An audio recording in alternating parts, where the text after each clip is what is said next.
Hi, good morning. Welcome to another session on English for Banking. Hope you're all doing well.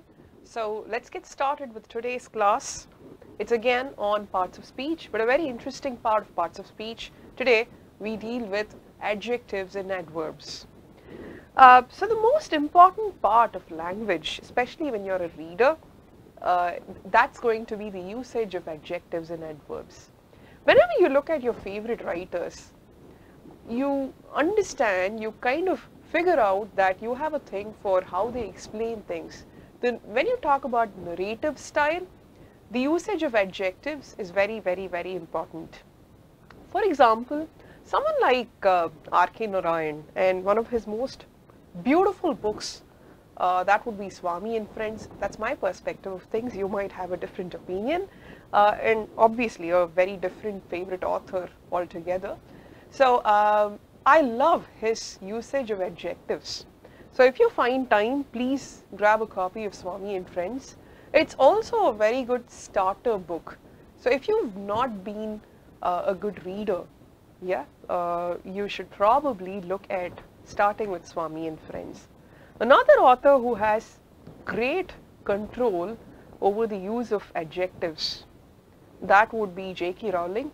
Incidentally, yesterday was Harry Potter's birthday, so that is another starter book that I would entirely recommend. So you can start with Harry Potter. It's never too late, and I'm a Potter maniac. You could probably start reading with HP or with Swami and Friends. Okay, so without further delay, let's start our content today. So a quick recap of the previous class. Remember that we did verbs. Verbs are the most important part of the English language. Without a verb, there is no sentence.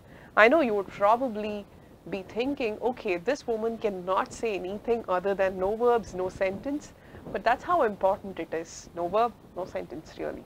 Okay, and then we discussed verb tense, past, present, future, how the types of verbs are classified.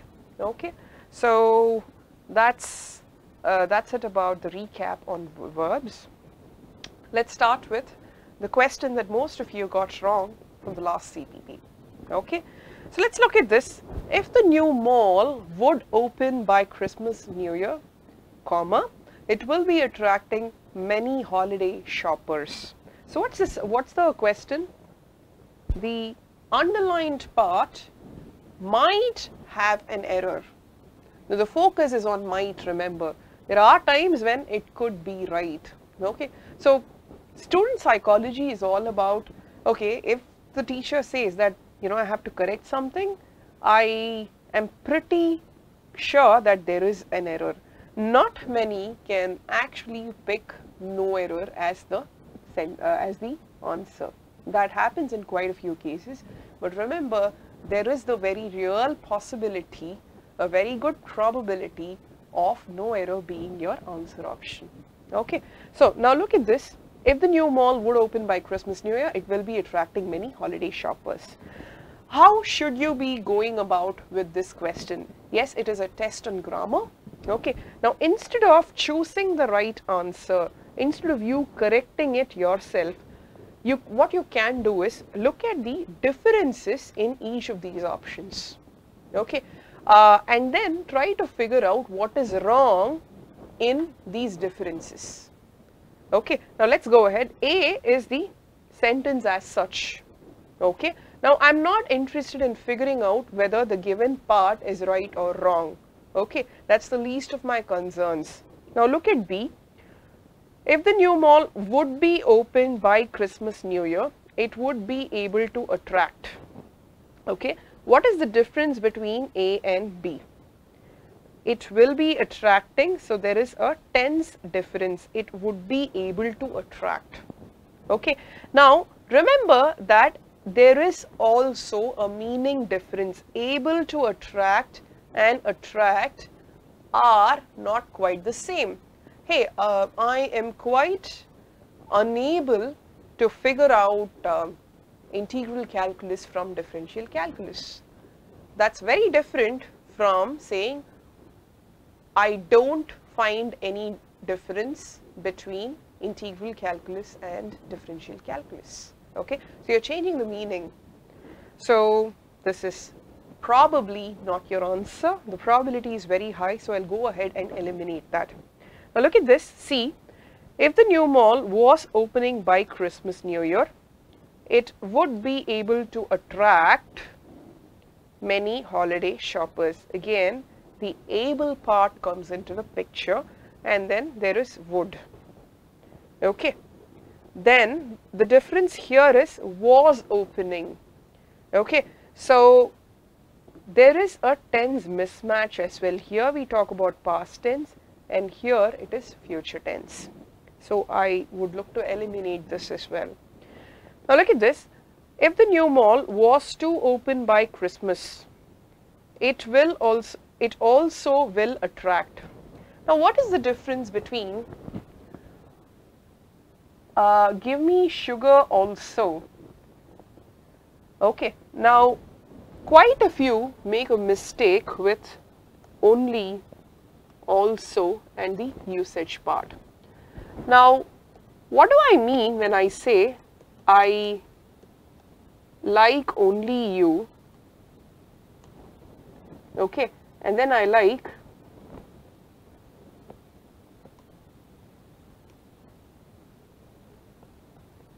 sorry, so when you say I like only you, you mean to say that I like only you, the person. Okay. Now, what if you say I have eyes only for you?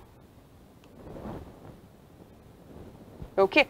Now, this means I have eyes only for you, which means that I will look only at you. I want my eyes to just look at you. Very romantic indeed. Okay. If I change the position of only, what happens? I have only eyes for you. What happens now? You mean to say that I have eyes only for you. I don't want to look at anyone else. But what you go ahead and say is, I have only eyes for you, so my ears are for someone else, my nose is for someone else. Makes no sense, right? That's very unromantic indeed. Not the intended import. Okay, so also and only. Typically, people make a mistake in the placement of also and only. In this case, again, it's a slight positional error. It also will attract. No, it will also attract. Okay, this is wrong. Then, opens before Christmas New Year, it will attract. Now, plug this here. Okay, if the new mall opens before Christmas, so this is simple present, it will attract. This is future. So, if it opens by Christmas New Year, it will attract many holiday shoppers. Okay, so there is a clear tense match here. If it opens, okay, then it will attract. Okay, so what is wrong with A in the first place? Now you figure out that if the mall would open by Christmas, would is all about very less probability. There is no certainty involved. It will be attracting. No, it will attract. Okay, will be attracting is needlessly monotonous, long, and what you intend saying is best explained here in E. Okay, so now let's go forward. So E is your answer. Let's go forward with this class and the content for this class. So today we will be dealing with adjectives and adverbs. Okay, now we've already seen what an adjective is, what an adverb is. Correct? In our introductory session on parts of speech, we've seen what exactly constitutes an adverb or an adjective. Okay. Now, a quick recap on that. Adjective is something that qualifies a noun. It describes a noun. Adverb, on the other hand, is something that qualifies or describes a verb. Okay. So, a very simple example, a beautiful house Okay. Now house here is a noun. Beautiful is something that describes the noun. This is an adjective. Okay. Now I studied enthusiastically.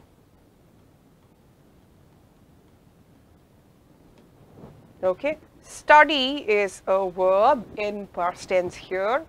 And how did I study? Enthusiastically. Okay, so this is an adverb that describes this verb. Okay, now another pointer.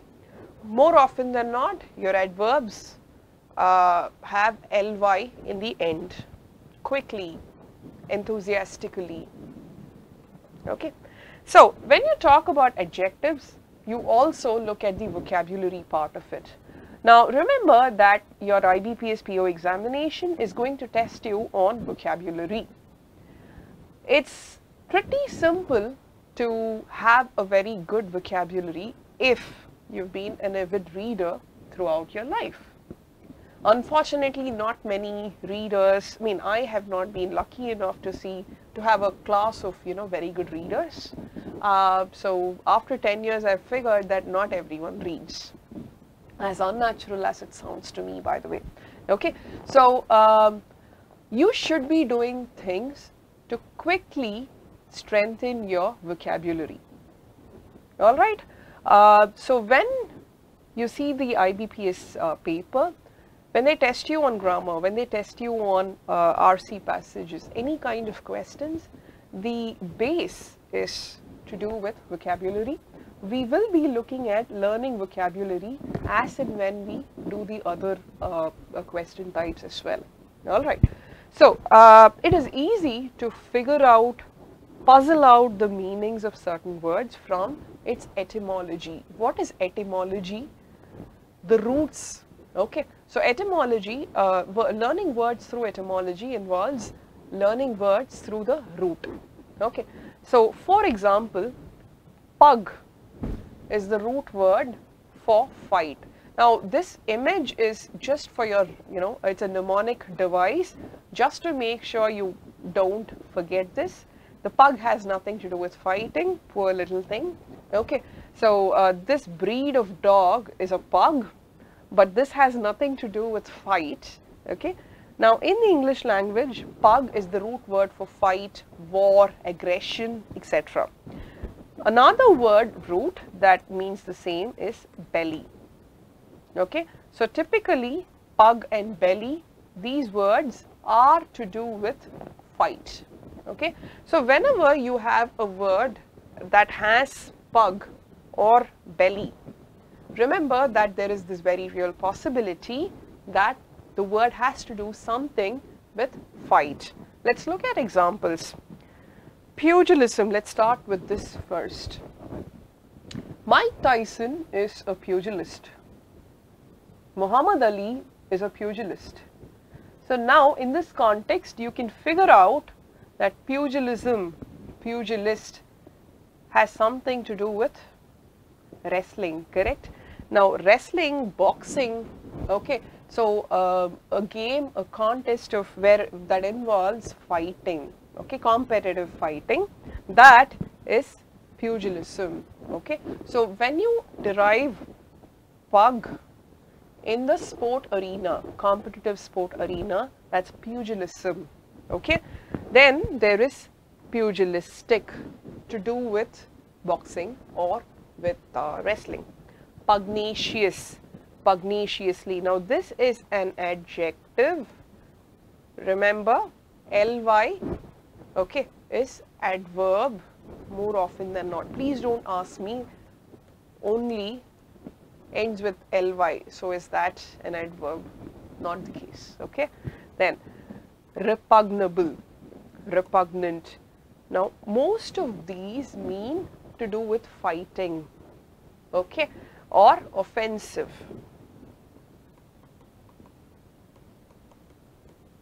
Apart from these two, most of these words have a negative connotation. Okay. Now we come to impugn, which means to offend. Okay.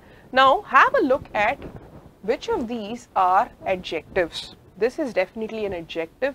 Pugnacious is an adjective. Pugnaciously is an adverb. Repugnable is an adjective. Repugnant, adjective. This is a verb. Then noun, noun again. Okay. Then we come to belly. Okay. Rebellion, the word rebellion, okay, fight for a cause, war for a cause, comes from belly, rebellion. Rebellious, so the rebellion is a noun, rebellious is adjective. Bellicose and belligerent, aggressive behavior. Okay, so if you call someone belligerent, he or she has a tendency to pick up fights. Next we come to Amy. Okay, Amy, amo, typically am. These words have to do with love, friendship. Okay, so this has a very positive connotation. Okay, now how many of you are into classic movies? This image here, does that look familiar? Amity Island, that's where, it's a fictional island, that's where, you know, the fictitious story of Jaws is set. Now, Jaws is a 1975 classic, a horror classic. It's one of, it's a cult classic actually, and it's one of the best films made. Please do watch it if you haven't already done it. A very worthy movie, you know, worthy of your time. It's about shark attacks in this holiday island called Amity Islands. Okay, so amity is nothing but friendship. Now, a lot of English words are derived from Greek and Roman Latin roots.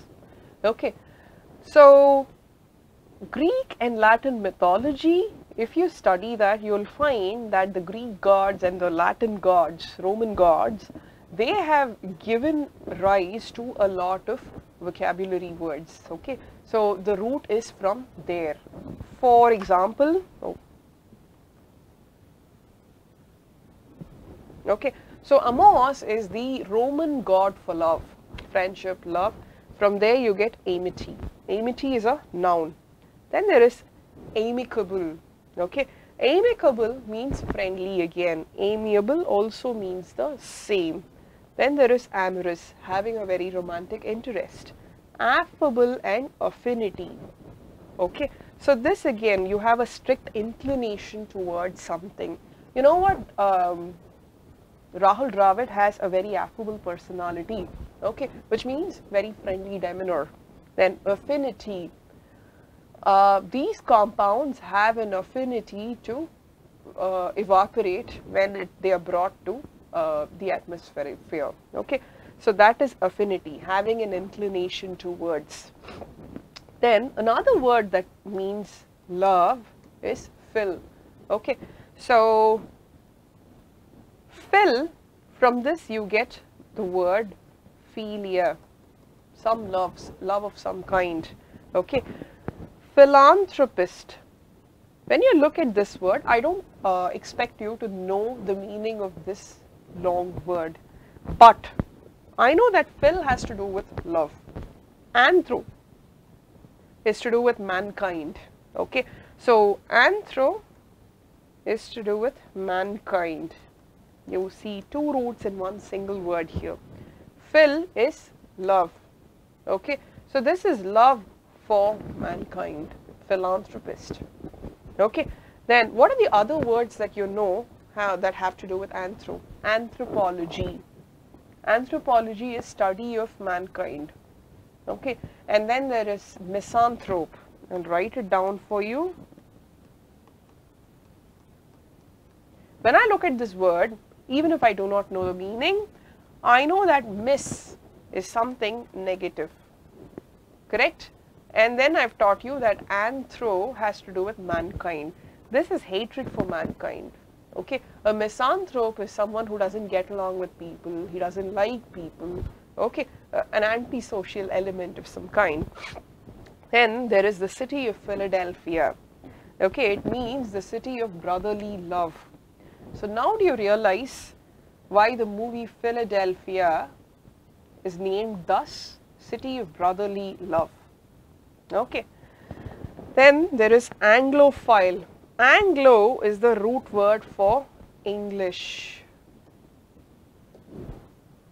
Okay. So anything to do with England, the place, that is Anglophile. English, England. So someone who likes all things English. Then there is bibliophile. Biblio is to do with books. One who likes books. Hydrophilic. Hydro is water. Okay. Philic, love. Something that loves water.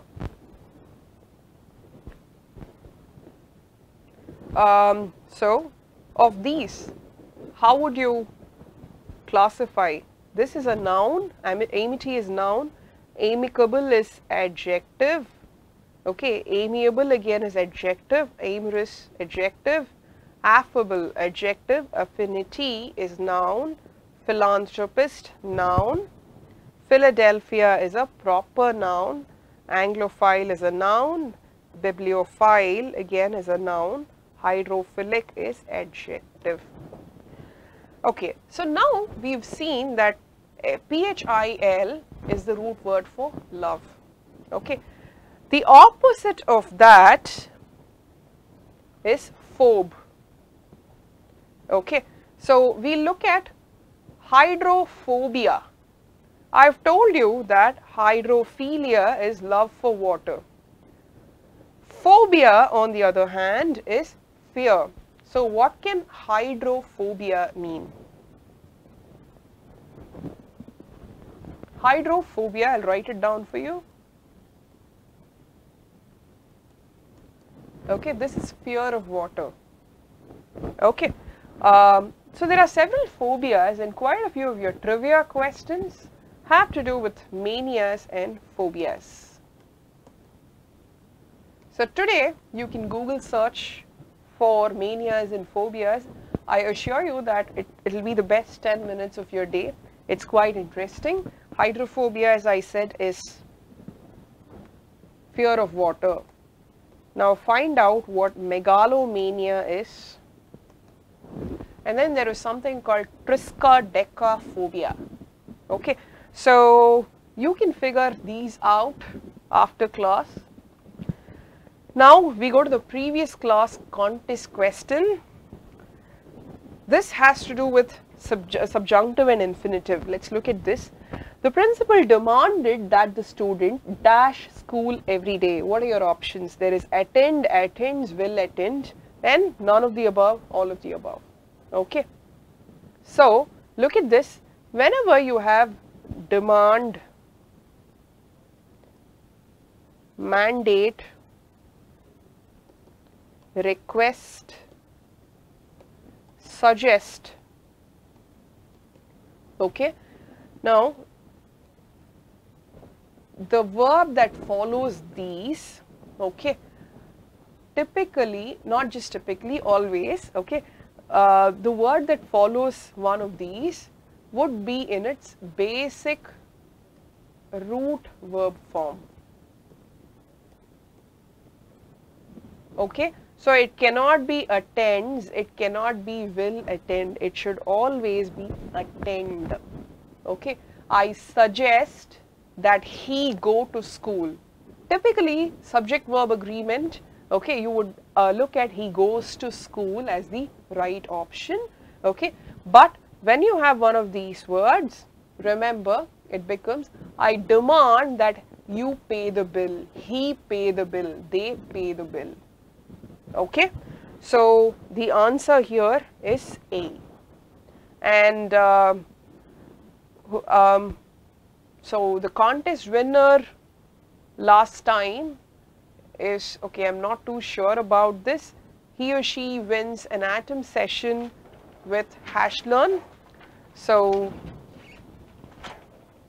okay, Sabdhaini, okay, Sabdhaini, sorry, Vishaka Arora, sorry, I'm sorry about that. Vishaka Arora is last class contest question winner. Congratulations, Vishaka Arora. You win an atom session with HashLearn.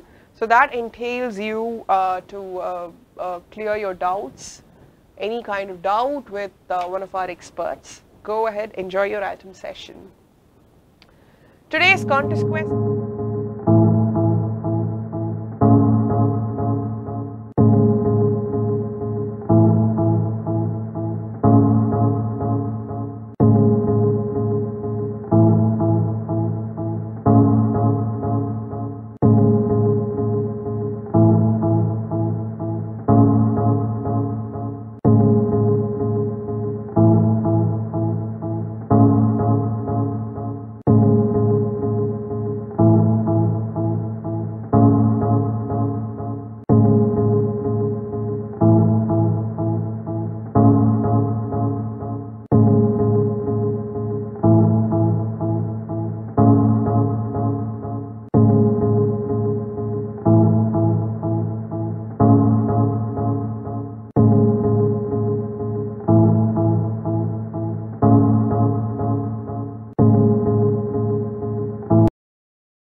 Hope you had a good run with the contest question.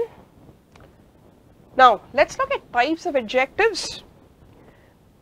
Again, I repeat, like with types of verbs, remember that learning terminology is not really important. Learning the concept behind all that is very important, because you would be applying these concepts in your IBPS examinations. Okay, so types of adjectives, you have descriptive adjectives. That would be any, adjective in its truest forms. So you describe a noun: beautiful girl, silly guy, tall girl, annoying person, loud teacher, nice house. Okay, now typically if you append ly to any of these words, that becomes an adjective. He spoke loudly, she danced nicely, she sang beautifully. Okay, then he was annoyingly loud. Okay, then look at these: the cat is hungry versus the cat is hungry, the hungry cat. What is the difference between these two? One is a phrase, one is a sentence. Yes. Okay, now you qualify the cat with an is, the verb. Okay, so there is no action happening here. You qualify the cat, here also you qualify the cat, but you give the attribute after the verb. Okay, in this case, the hungry cat came looking for its usual food at its designated corner. Okay, so these are the two types of usage of adjectives. Then we have quantitative. If an adjective answers the question how much or how many, it's a quantitative adjective. How many children do you have? I have one daughter. Okay, do you plan on having more kids? Yes, I want many children. I can't believe that I ate the whole cake. Now remember, it can be a number when it's countable. When the noun is countable, you have 1, 2, 3, 4. Okay, and then you have few. All right, when the noun is not countable, then less, more, much. Sorry, much, many, many would be countable again. Much, that would be uncountable. Demonstrative adjectives. This is a cat. That is a dinosaur. These are my books. those are my books. Okay, so these are demonstrative adjectives. Typically, they are placed before the word they are modifying. This boy is my classmate. That teacher does not like me. Okay. This bicycle is mine and that one used to be mine until I sold it. Possessive. Okay. Now, your possessive adjectives, as the name indicates, show possession. Whose book is that? That is my book. Oh, it's his book. Oh, no, that is going to be her book, I believe. Their book. Don't you think it's your book? It's our book. Okay, so these are possessive adjectives. That is my dog.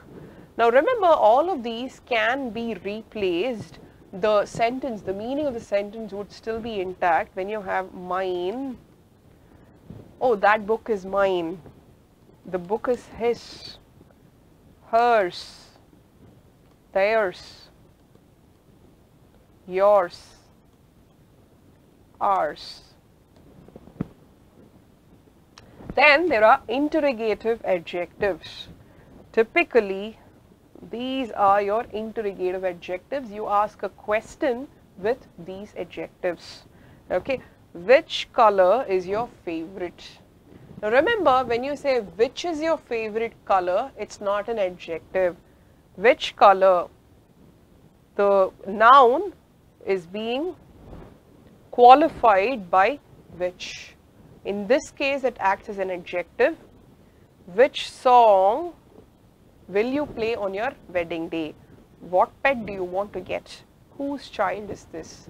So, interrogative adjectives, remember, the noun is very important. Distributive adjectives.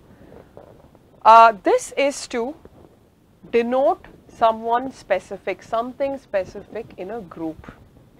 Each. Indians have this tendency to say each and every. Okay. Each and every student will have to write the test. Each and every team member will have to practice this particular lesson. Okay. So, remember that you native speakers do not generally say each and every. The correct usage is each or every. Okay. So, you don't typically use the two of them together. So, each, every, they are almost always interchangeable. Every single one of a group. Every single one of a group, each. Then either, neither, any.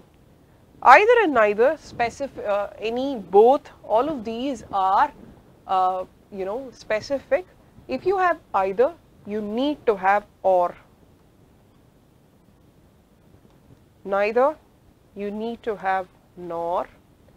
Both, you need and. Okay.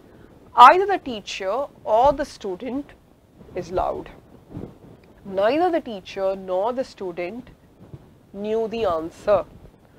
Both students and teachers, both the student and the teacher were unaware of the solution. Okay. So, remember this very well. This is important for your sentence correction and error spotting exercises. Then adverbs.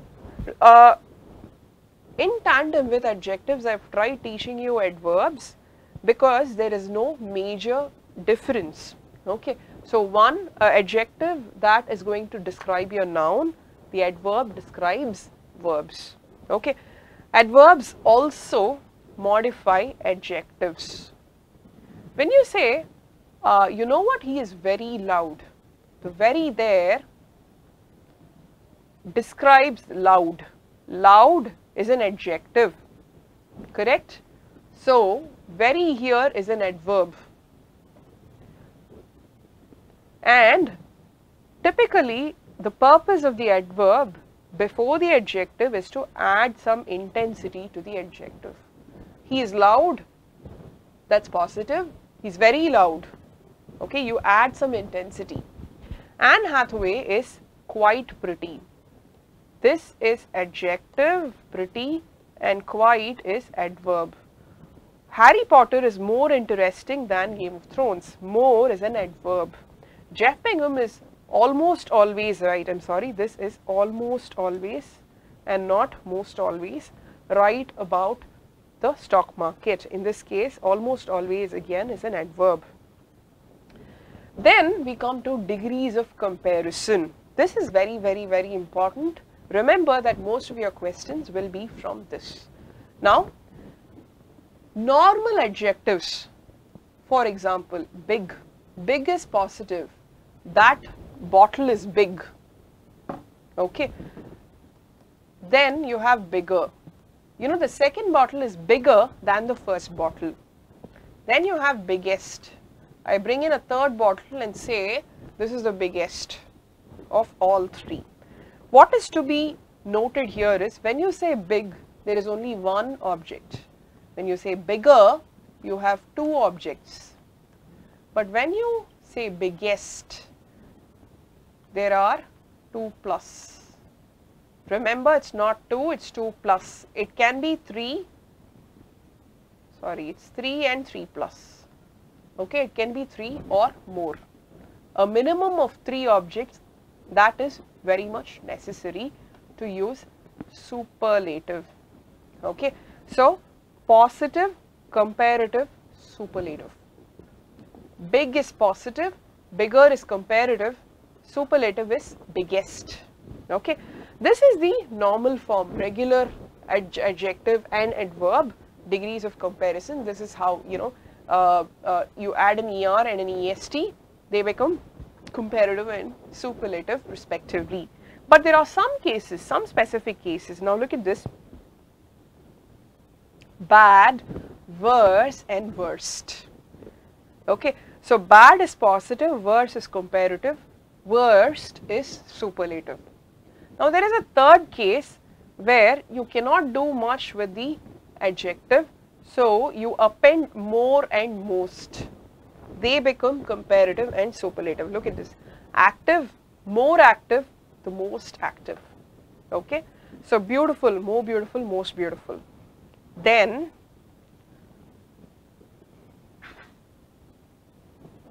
look at far and, okay, far, then there is farther, further, farthest, furthest. Okay, so that again is like bad, worse and worst. Then there is also this special case, good, better, best.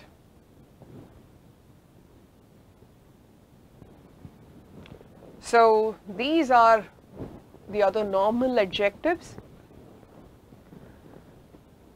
Now remember a few rules to do with using adjectives and adverbs. The number is very important. Your sample set is very important. In a set of just one object, it is positive degree. In a set of 2, you use comparative.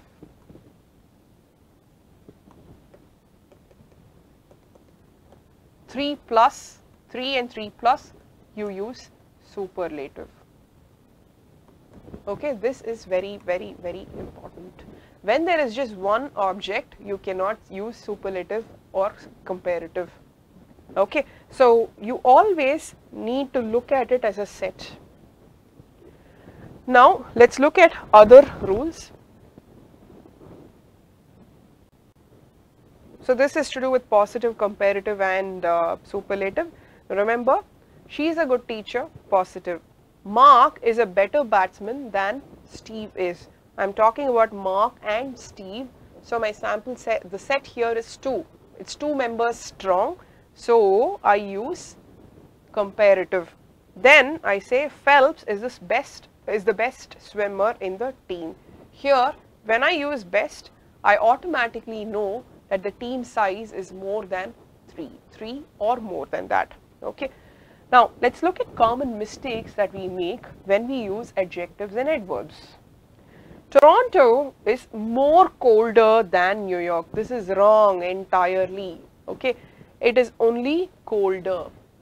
When you use an ER here, you cannot have a more. Okay, among A, B and C, I like C better. Now I have A, B and C. So by definition, I should be using superlative because I have 3 objects, okay, in my set. So this has to be best and not better. Then look at this, between A and B, I hate A the most. There are only A and B, 2 objects. The most is superlative. I should be using comparative here, more and not most. Between A and B, I hate A more. Okay. Then there is a set of adjectives that do not allow comparative or superlative form. These are unique, perfect, impossible, complete, ideal, final, current, latest. It is wrong to say, hey, you know what, this pen is more unique than this pen. Okay, no, that's wrong. Nothing can be more perfect than this. Nothing is more impossible or most impossible. Okay, I want this PPT presentation to be more complete. No, all of this is wrong. You cannot use these adjectives in comparative or superlative forms. Then there is also this very important thing to learn. When you say a few students turned up for class, it is a positive connotation. It means I'm happy that some students came up. Okay, a few students actually came to class. Few students turned up for class, this has a negative connotations. It means I'm disappointed with the number of students who turned up for class. It's not up to my expectations. Okay, then there is a little sugar left in the jar. This is positive. You know what? I can still have my tea. There is a little sugar left in the jar. There is a little sugar left in the jar, which means it's negative connotation, not enough. There is little sugar left, so I don't think I can have my tea today. Then order of adjectives is also very important. Okay, it should almost always be in this order. When you have 2 or more adjectives, the order is very important. Quality, age, size, color, proper adjective. Okay, for example, look at this. A big, beautiful white bulldog. You cannot say a white, big, beautiful bulldog or a beautiful, white, big bulldog. No, it's wrong. Okay, so this comes to us naturally. We don't realize it, but because we've been speaking English this way for a long time, this comes to us naturally, the ordering of adjectives. Now we go to a practice question. Look at this. MS Dhoni is the eldest player in the CSK team, and we need to spot the error. Okay, when you okay, now look at the adjective here. It is eldest. Okay, now oldest versus eldest, they mean the same, but the context is different. When you talk about elder, it is to do with family. Hey, this is my elder son, or that's my eldest daughter. But when you talk about any non-family setting, you use oldest. So in this case, when you talk about the CSK team, okay, yeah, I would like to say it's probably like a family, but only like a family, not a family. So this has to be oldest player. So look at the second practice question. I had lunch with Bill Granger, the restaurateur, who is most responsible for the global reach of Australian cafes. The 48-year-old Australian, who now lives in London, owns 18 restaurants in Japan, Hawaii, the UK, Korea, and of course Australia. Okay, this is a sentence completion question. I need to fill the blank here with one of these options. Okay, vocabulary comes into place. Okay, now look at A. Okay, now the noun here is restaurants. Typically the verb has to be an adjective. I look at the options, all of these are adjectives. Okay, so now look at the answer options and their meanings.